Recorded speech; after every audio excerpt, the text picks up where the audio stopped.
My ears perk up sometimes very easily when I hear or read about a story about, how religion is kind of changing in our country or around the world, or statistics about how often people go to church or how relevant church feels to people today. And I heard a quote, and I can't remember where I read it or heard it, but it stayed with me this week. And it was this, that clergy need to stop answering questions that people aren't asking.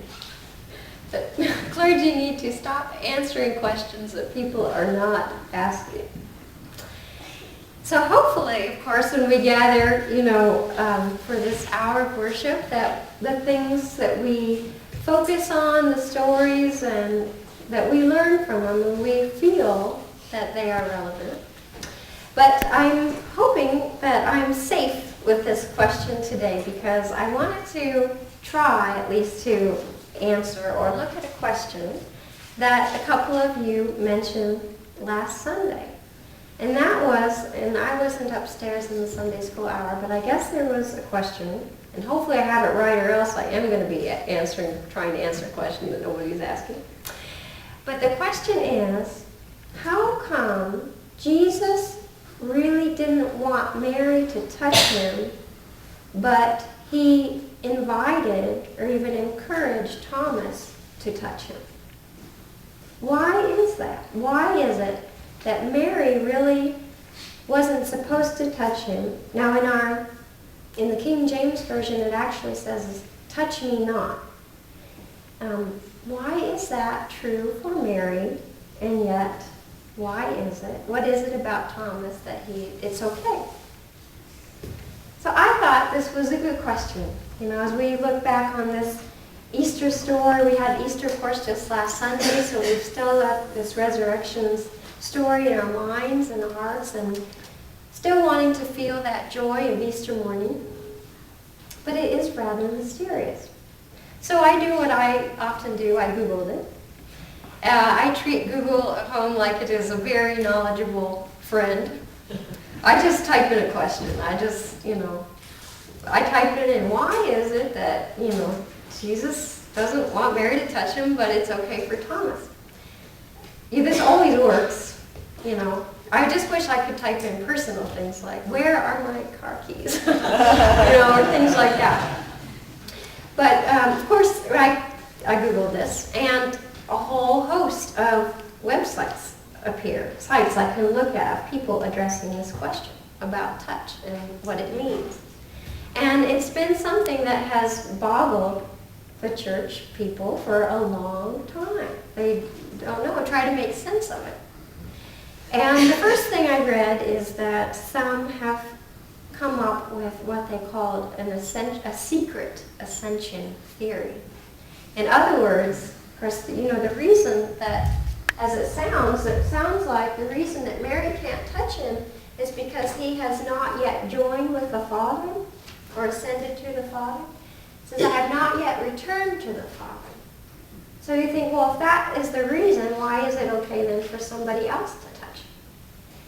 So somewhere in between this meeting with Mary and then the story with Thomas, somewhere in there, without it being known to us in the Gospel of John, one theory, and some have taught that Jesus secretly ascended and came back, and that made it okay. And at first I thought that's kind of funny, but then I thought I can appreciate the fact that we want it to make sense to us. We want all the pieces to fit. It's nice when things flow and connect, and the truth is that if you really want to be a student of the Bible, there are a lot of inconsistencies to deal with. And this kind of came up even this morning in our Sunday school hour, that there are things that don't match up. And all the Gospels, they basically tell the same story, but they've each got their own details, and they're different from one another, and what do we do with that? In Matthew's Gospel, Mary comes with another woman to the tomb, and it's light, and they see Jesus, and they worship him at his feet. They embrace him, and that's okay. But here it's different, and the details are different. I once heard kind of an analogy, if we were all in the same room with an elephant, we would each have our own descriptions from where our viewpoint is or our vantage point. And that's a little bit like Scripture in a way. The different Gospels, we would each have something that seemed true to us, and we were offering as true, but each account would be different, but they would still be true. So we think about how all the little details can shed light on a different aspect or bring different focus for us, but they're all true. But they're different. So we have to try and deal with these inconsistencies. And of course, we don't have to subscribe to a secret ascension theory. Some go back to the original Greek. And I think that word in the Greek, it basically, I'm not good with Greek myself, but it basically looked like apt to or something like that for this word touch. And it could mean touch, but it could also mean more like hold on to. So what some say is a better version of, instead of do not touch me or touch me not, is more, he's telling Mary, do not cling to me.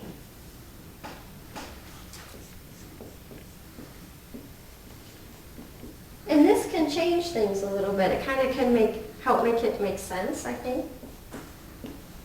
You can envision her, when she finally realizes that it's Jesus, just going towards him and even embracing him in some way, but then maybe, okay, now I have things for you to do.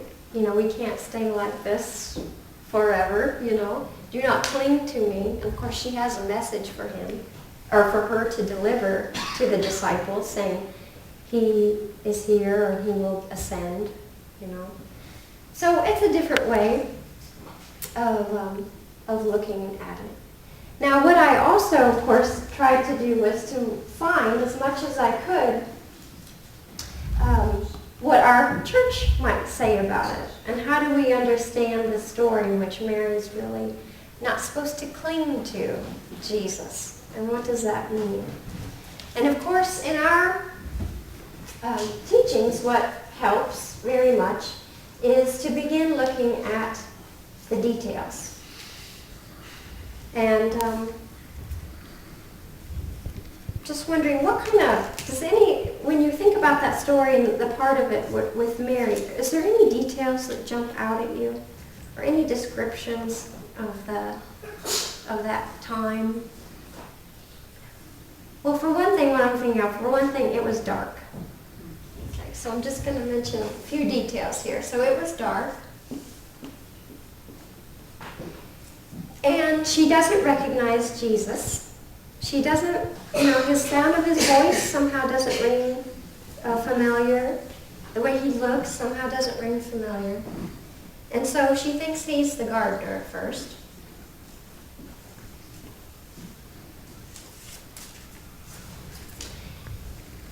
And then there's kind of this word that pops up several times, which is turn to. She turns to the voice. She turns to Jesus. So there's kind of this phrase that's repeated, kind of.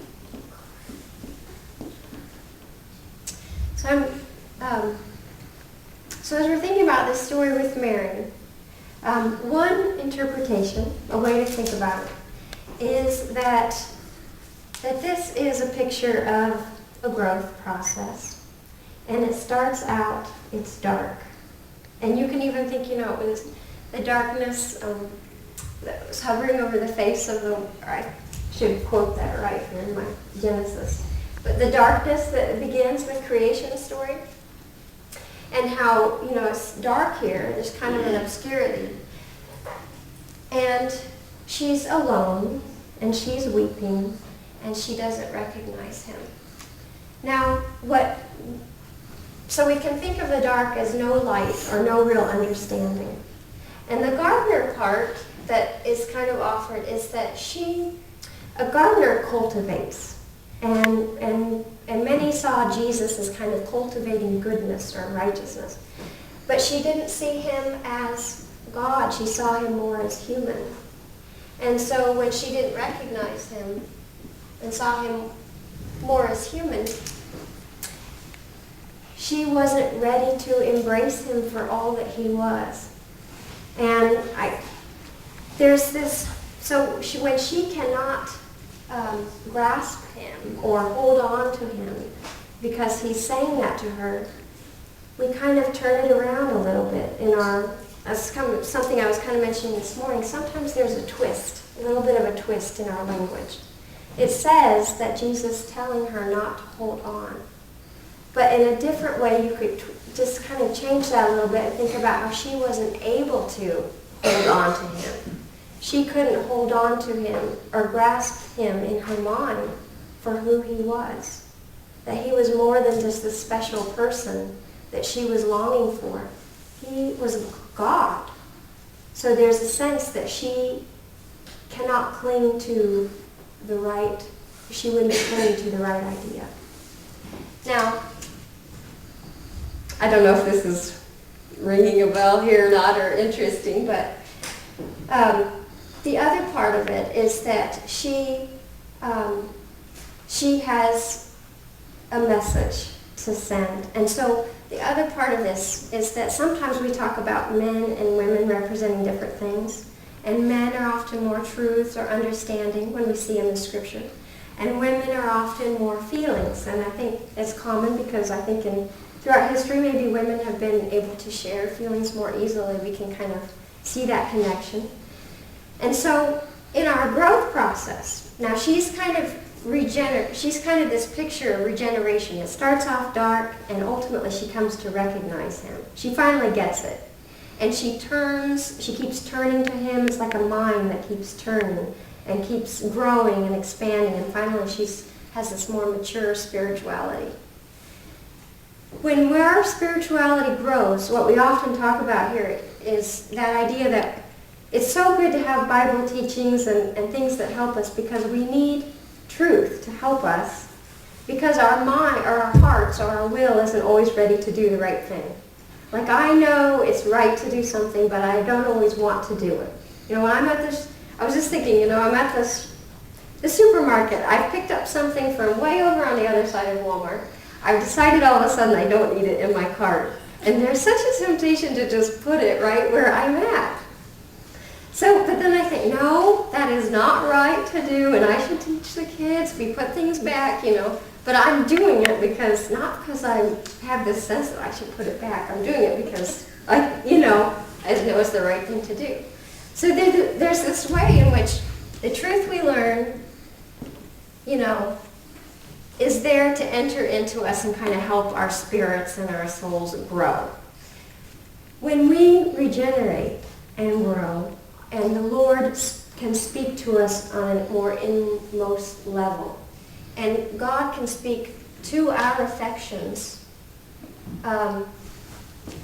so we kind of have this reversal of roles. So Mary goes to the disciples then. So we have this kind of affection, which she represents, or our will, traveling to our understanding, our truth. So instead of, for example, learning something from here, taking it with us, affecting our what we do during the day, instead it's more this conduct that we're doing is right is coming from a place of love and a place that we want to do it. So now it has something to do. And it carries out into our thoughts and into our daily activities. And it's like a reversal. I feel like I'm more working on this part where the things that I learn enter into and I'm trying to change. But when we really grow spiritually, then it's there's a shift there and it gets to work in the other direction. And I thought that was really helpful. And my other thought was, just as I was reading it, this idea of not clinging to something. When we try and grow in our love for God, and we want to hold on to God. But part of loving is the action and the use. And it's not just an affection that we feel. When we think that we love someone, it's not just how we feel. It affects us, and we want to make them a cup of coffee, or we want to do nice things for them. And I think part of that whole "don't cling to me" is about, carrying out who God is to us and making that come alive. And I think that's part of that resurrection message and how Jesus continues to live. And really, of course, we don't get to Simon or to Thomas at all today, but it's two different kinds of touching. There are two words rooted in different meanings. He's coming from a place of doubt. He's wanting evidence. She's coming from a place of love, and she just wants to hold on to this person who has finally appeared, who she has been missing. So that anyway, hopefully you feel a little enlightened, maybe not, but hope that you'll continue to, when things come up and you're reading scripture or things don't make sense, I hope that we all feel like we can continue to ask questions and to try and figure it out. It's such a source of good growth and learning. So.